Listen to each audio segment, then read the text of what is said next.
¿Qué tal, amigos? ¿Cómo están? Bienvenidos. Ya estamos listos para iniciar nuestro programa de este día, hoy dedicado a una conversación muy breve sobre varios temas que incluye este asunto de la salida, irse, es decir, cuál es la actitud que se asume frente a una crisis como la que hoy vive Venezuela y el venezolano. Bueno, tenemos que iniciar por comentar que seguramente las cosas se van a agravar. Acaban de aprobarse en los Estados Unidos, por parte de su gobierno, medidas que van a evitar que Venezuela continúe endeudándose, que ha sido el mecanismo que ha aprovechado este gobierno para tener liquidez. Algo muy sorprendente porque no debió hacer falta jamás ir al mercado del crédito internacional, emisión de bonos, etcétera. Pero bueno, ahí se encargaron unos jinetes extraordinariamente audaces de la corrupción y cabalgaron sobre el lomo de un país que fue sufriendo las enormes calamidades de irse enflaqueciendo, de ir perdiendo esa consistencia, esa potencia, esa enorme energía que siempre ha tenido Venezuela, poseedor de muchas cualidades, entre ellos pues tiene muchos commodities, las materias primas, incluida por supuesto esta tan importante como es el petróleo, que tuvo en su momento unos precios altísimos. ¿Cómo es que Venezuela llega a esta situación? Bueno, la sinvergüenzura de un gobierno manirroto que le dio por regalar el dinero que no es del gobierno, no es del partido, es de los venezolanos. La responsabilidad está allí en administrar la cosa pública. Pero, en fin, ha sido la tentación de quienes se inscriben en ese esquema de querer ayudar, de querer resolver el problema de los demás. Ese es un discurso. Que la gente espere siempre, tenga expectativas de que el Estado es el gran papá que le va a resolver el maná, del cual llegará algo en algún momento. Entonces tiene que estar ahí con la mano extendida para recibir la dádiva, la limosna, la misión, la pensión, tantas cosas.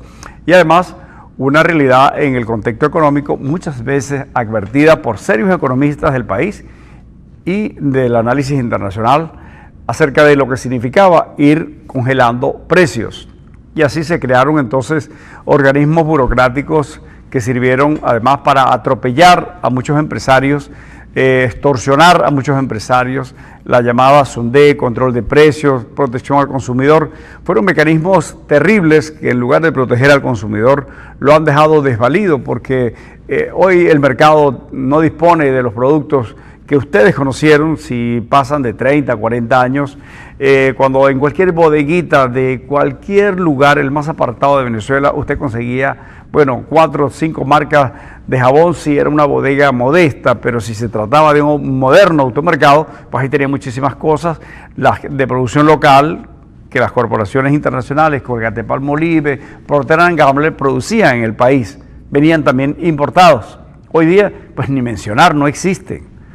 Lo poco que llega tiene precios altísimos y el asunto es que hoy el gobierno no puede intervenir ese mercado para meterle divisas baratas con los llamados el control de precio o el control de cambio, que sirvieron también para que estos delincuentes se apoderaran de unas cantidades ingentes, millones, miles por miles fueron de dólares que hoy están en los bancos y están convertidos en bonos. ¿De quiénes son los bonos que están en el mercado internacional? ¿Son de Morgan Stanley? ¿Son de Merrill Lynch? No, señor. Ellos simplemente son los que intermedian.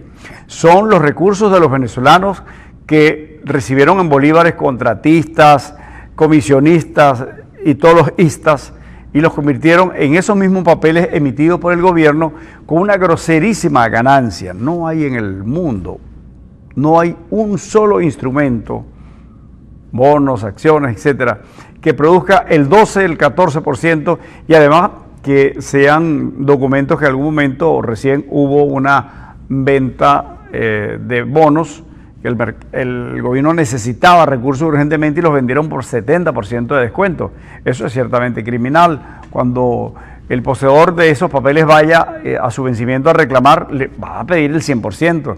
Si compró $1.000, le tienen que dar $1.000, aunque pagara $300. Esa es la verdad. Pagó descuento y el gobierno salió de su atasco, pero es como el asunto del paciente. Si el paciente, bueno, lo atienden en la emergencia, lo ponen en cuidados intensivos y le meten sangre, todas esas cosas necesarias para nivelarlo, luego salvarle, erradicando la enfermedad, eso es correcto, todos los recursos que se puedan usar en el momento. Pero no es el caso, es como el paciente, que en lugar de eso lo dejan allí y lo ponen con una máquina a que respire, pero su organismo se va deteriorando. Es algo parecido a lo que ha ocurrido con el país. Fueron escondiendo las realidades porque se aprovecharon de esa mentira que le metieron muchos venezolanos. Y aún, fíjese qué sorpresa, aún hay muchos venezolanos que se la creen, que es que el gobierno ha sido muy bueno con los pobres. Se ha sido un fabricante explosivo de pobres. Nunca antes un llamado pobre vivió la situación que hoy vive masivamente el venezolano, de ese nivel de marginalidad, de ese lumpen social en que se ha convertido muchísimos venezolanos, porque tienen que ir a buscar en la basura un poquito de comida o algunas actividades que realizan algunas instituciones caritativas que le dan un poquito de comida, etcétera, etcétera. Eso se ha venido multiplicando. Eso nunca se vio en este país, porque Venezuela era un centro de desarrollo de muchísimas cosas que daban indicadores de un mundo desarrollado o por desarrollarse. Venezuela tenía en sus mejores capitales excelente gastronomía, industrias en proceso de desarrollo, tenía todo un conjunto de universidades para generar el recurso humano calificado que en efecto alcanzó a tener Venezuela en números importantes. Venezuela era un sitio atractivo para que desde cualquier lugar del mundo vinieran talentosos, por ejemplo, músicos que formaron las orquestas sinfónicas, vinieron del Cono Sur empujados por las dictaduras de Argentina, Uruguay, Paraguay, Chile, etcétera. Llegaron y se refugiaron en Venezuela, donde consiguieron brazos abiertos, generosísimos, para darle albergue, y hoy constituyen familias tan venezolanas como aquellos que conocieron en su oportunidad. Por cierto, cosa distinta está sucediendo con los venezolanos que están saliendo expelidos por esta realidad, buscando sobrevivir. Está pasando en Panamá, país al que le dio Venezuela en su momento cualquier tipo de auxilio total. Eso fue un trabajo extraordinario con recursos de Venezuela y muchas inversiones de venezolanos, y ahora el venezolano es un ser asqueroso para algunos panameños, es algo incomprensible. Pero bueno, cerramos el paréntesis y continuamos con este tema de esta economía tan golpeada y que debería revisarse. Nosotros siempre insistimos y algunas veces enviamos mensajes a algunos amigos que tienen que ver con las tesis políticas de este gobierno para ver si hay oídos receptivos.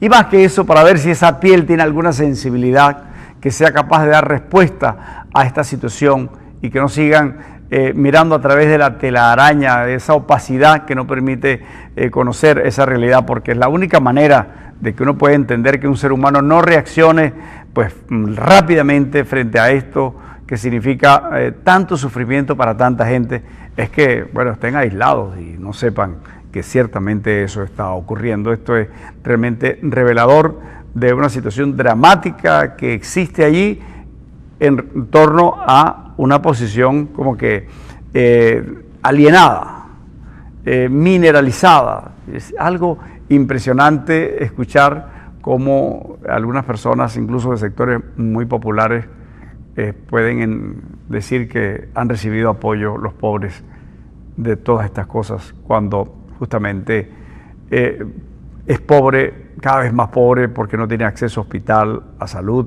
alimentos, no tiene un trabajo que no sea esa precariedad de la economía informal, estar en un estacionamiento cuidando carros, etcétera. Eso no es calidad, eso no es ayuda de nada.